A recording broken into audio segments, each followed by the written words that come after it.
Good morning, everybody. We're live here from the birdhouse. It's Tuesday, October 29th. And here at the store, we are pulling all of our Halloween stuff and we're putting that on sale for 50% off. So if you are local and in the area, you can definitely take advantage of that sale. We've got that going on. And as always, we love to know who's on. You can say hi in the comments. If you have any questions, you can throw those in there. And if you have any kind of bird sightings, we love to know what kind of things you're seeing. It's definitely getting cooler out there. It's cool here. And I thought, why not talk about the best products to attract the most diversity of birds to your backyard for the months where it starts to get a little bit chillier out. It's not super hard. There's lots of different options out there for you. But it's those same kind of things that you need to provide for birds all year round: food, water, shelter. Those are the main things. So those don't change much as the year goes on, but how you provide those can change a little bit. So I thought I'd show you some of the different options to provide the best diversity, or to get the best diversity of birds in your backyard this time of the year. So if you have comments or questions, absolutely throw those in the comments or just say hi. As far as the way to get the most diversity of birds to your backyard, food is going to always be the number one way. So providing some kind of seed or suet, we'll go through all of those, is going to be the best way to get the most birds. Right now, we don't have those migrants like orioles, hummingbirds, so you don't have to worry about the jelly and the nectar so much. Some people will still feed mealworms for bluebirds this time of the year. But in general, the most out of anything you want to provide food-wise is going to be seed. And we have some different seed blends here that are our top sellers, with this one being the number one. This is our chickadee blend. And if you're familiar with our store, you've probably tried the chickadee blend before. This is our best-selling blend. And for good reason. There's really something in here for any kind of bird that's going to come to a backyard seed feeder. So there's lots of sunflower seed in there. There's peanuts. There's safflower seed. So if you're looking for a little bit something extra for your birds, the chickadee is a great way to go, especially because of the peanuts. If you don't have any kind of seed at the moment that has peanuts in it, you might want to reconsider that, because the birds absolutely love the peanuts. It's a great source of protein and fat, especially for this time of the year. So you can always get a blend that has peanuts in it, or you can mix peanuts in to some seed that you might already have, or you can do a whole separate peanut feeder, which is always fun too, and that'll get you blue jays and nuthatches, chickadees, titmice. They all love the peanuts. So for good reason, our chickadee blend is our best seller, but we have some other really good blends as well. If you're looking for something without shells in it, our woodpecker blend is fantastic. This is what I put in my feeders. There's no shells, so there's no mess, which I really like. And there's a ton of peanuts in there. There's a ton of sunflower hearts. And that's what the birds really love. So this goes so fast in all of my feeders. And just like the chickadee blend, because there are those peanuts in there and the sunflower hearts, just about any kind of bird that comes to a backyard feeder will feed from this blend. So this is a really good one. It is more expensive because it doesn't have any shells on it, and it's really just the major things that the birds absolutely love in the seed blend. But it's really good. No waste, and will give you a huge diversity of birds in your backyard. As far as our bestsellers go, though, our chickadee blend is number one. And then our next bestseller is our deluxe blend. And this is a really good blend. It's not very expensive at all. And this has a mix of the black oil sunflower, the safflower, and the millet, which this time of the year, some people will want to add millet to their bird seed blends or their feeding stations for things like the juncos. So those little gray birds with the white bellies that will hop along on the ground, they love the millet. Those migrating sparrows that are coming through, they'll eat millet off the ground. So having a blend with millet in it isn't so bad, especially this time of the year as you get those migrants coming through. And then Cardinal Elite is our other best seller. This has all the Cardinal's favorite foods in it. It's got sunflower seeds, striped sunflower, safflower, and sunflower hearts.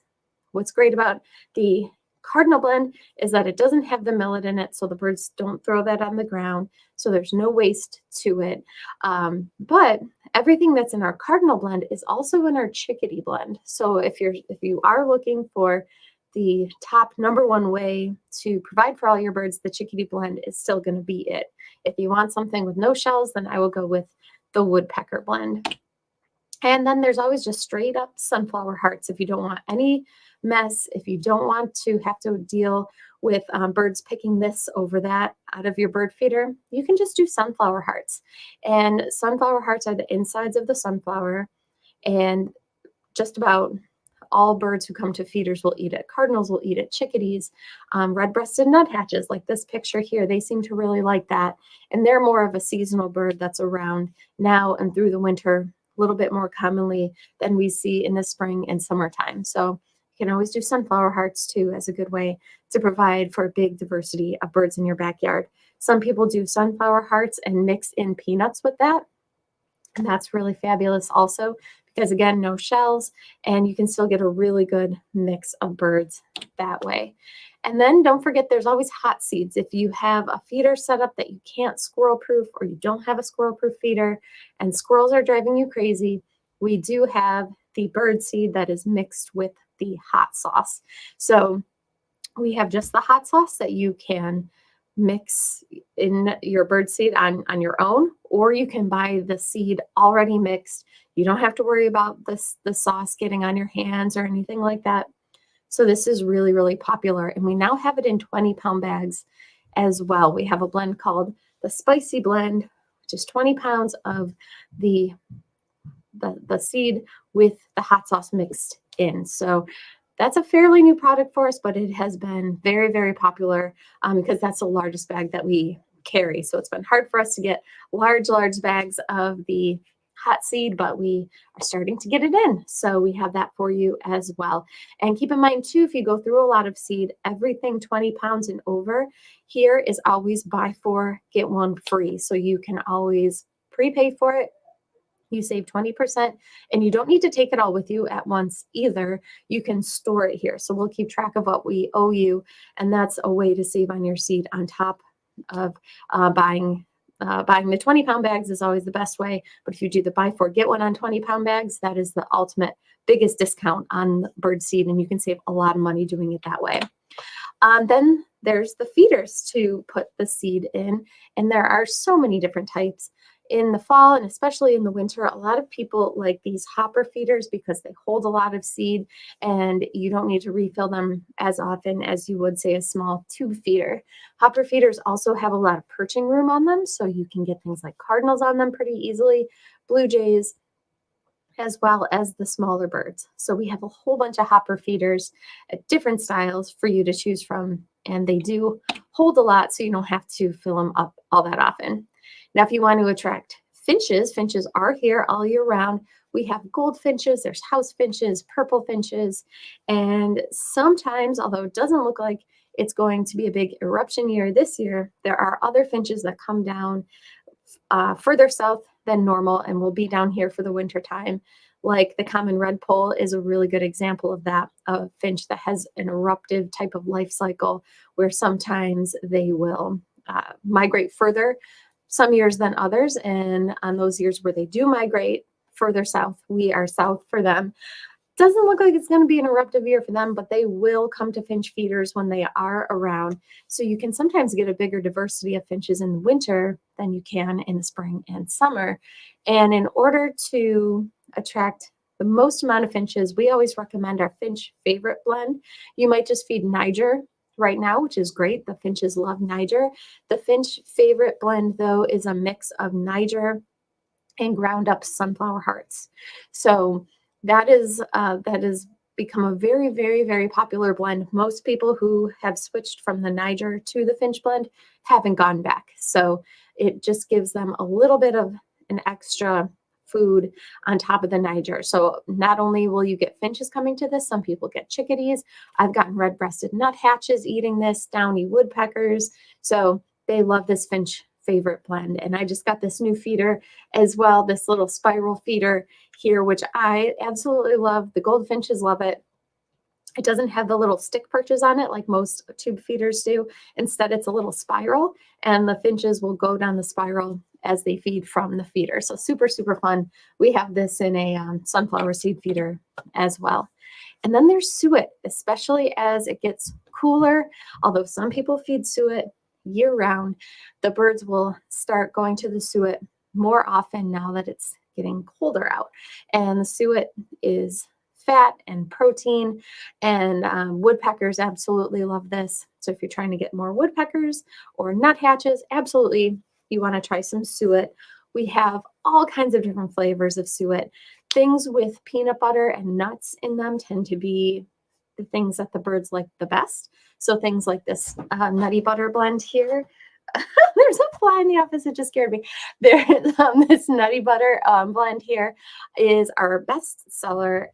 But if you have squirrels, just like how we have that hot pepper seed blend, we also have hot pepper suet. So you can put hot pepper suet in your suet feeders, and then the squirrels don't eat them. And as far as suet feeders go, in the past year or so, we've gotten a whole bunch of different types, and now we've got some that are really fun in different colors. So if you want to give your feeding station a little pop of color, we've got lots of colorful suet feeders for you. And I like this teal one here on the left the best. That's my newest suet feeder that I got, and I love that. The birds don't really care about the color, but it's always fun to give your backyard feeding station a little bit of diversity. But we have these suet feeders that have what are called paddletails on them, and those are these little projections at the bottom, and these are by far our best sellers. And the idea with these is that the birds will cling onto the actual suet feeder, the little grate there, and then they use that prop to give them support for their tail. So they'll use that to prop themselves up. They don't flop around on the feeder to get their footing. So the paddle-tail suet feeders are always wonderful, and that's what we suggest, especially if you want to get the larger woodpeckers like the red-bellied woodpeckers and the pileated woodpeckers. The paddle-tail feeders are the way to go.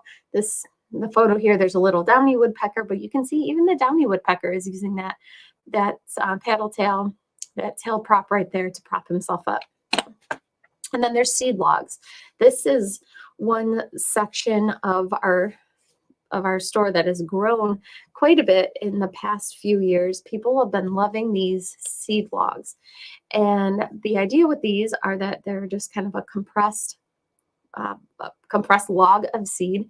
And in order to feed from them, the birds have to kind of cling on to them and peck away for a while, so they don't go as fast as your loose seed that you would just pour into a bird feeder. So this is especially great in the wintertime if you don't want to be refilling your feeders over and over again. Seed logs are the way to go. They last a lot longer than your traditional seed. For example, in my backyard, I have to refill my bird feeders every day or every other day. When I put out a seed log feeder, depending on the flavor, they'll last for like a week or a week and a half. If it's a safflower log, sometimes they'll last for a couple weeks. So those are really, really great. And we do have them in the hot pepper flavors as well to keep the squirrels off. So something else to consider. And those were some of the food options that we suggest to keep your birds happy in these cooler months. But then there's also the shelter aspect. So right now, birds aren't in breeding season, they're not nesting, but they still will use things like roosting pockets or even your birdhouses in your backyard to stay out of the elements, to stay out of the cold and rain and snow and wind. But we sell lots of these, what are called roosting pockets this time of the year. They're just little woven huts. They're usually too small for the birds to nest in, but the birds will pop in and out of there to stay out of the elements, stay out of the cold, all that good stuff. And you can tuck these in your trees, your shrubs, anything like that. We also have what are called roosting houses. And these look like traditional bird houses, look very similarly to them, but they have perches inside. And the idea with these are that the birds will go inside, they'll sit on the perches.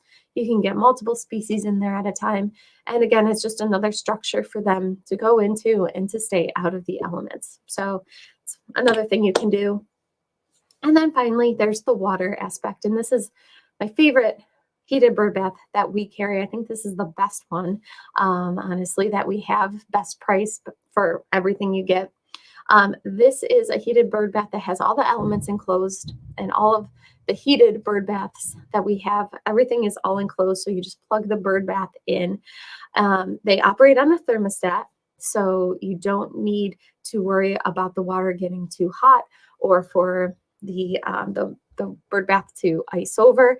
Once the water gets too cold, that thermostat will click on, the heating coil will heat up, and it will make the water unfrozen. So these are never hot to the touch as far as the water goes. They just heat the water enough to make sure that it doesn't freeze over. So I like this one here. This is from a brand called Allied Precision. This is their 14-inch heated bird bath. It comes with a pole and it comes with all the hardware to mount it on a deck. So you can do either.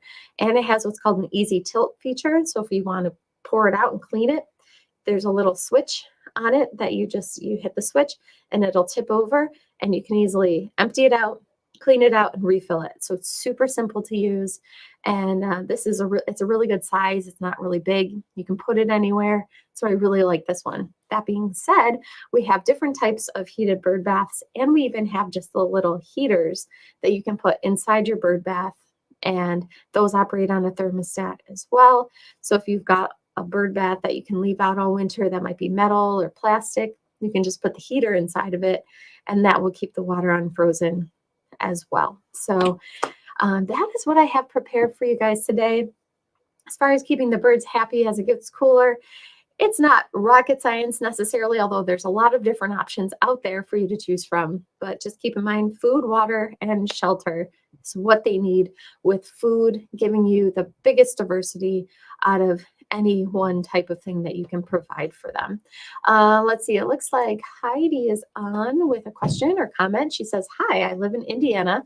I saw my first junco and a white-breasted nuthatch of the season come to my feeders yesterday." All right, so Heidi there has the juncos coming back for the season, and also had a white-breasted nuthatch. So the nuthatches love peanuts. They love the sunflower hearts. They'll eat the suet also. So that's really some fun birds there for the early fall. Looks like that's everybody with questions and comments today. We'll be back on Saturday with another broadcast. And until then, have a great day, and we'll talk to you soon.